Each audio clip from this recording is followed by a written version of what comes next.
तुम्ही बघत आहात जनमत मराठी।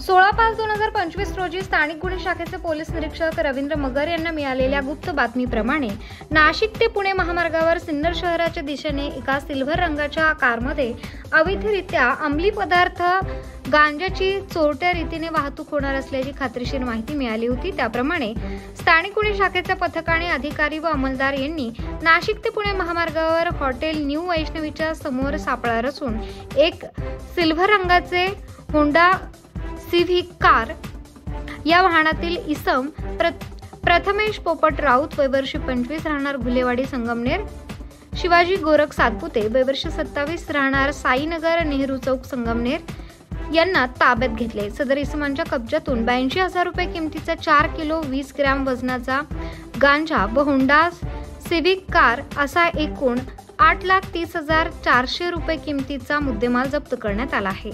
सदर इसम हे विनापरवाना बेकायदेशीररित्या मानवी मनावर विपरीत परिणाम करणारा गांजा नावाचा अंमली पदार्थाचे कब्जात बाळगून विक्री करण्याच्या उद्देशाने वाहतूक करताना मिळून आले।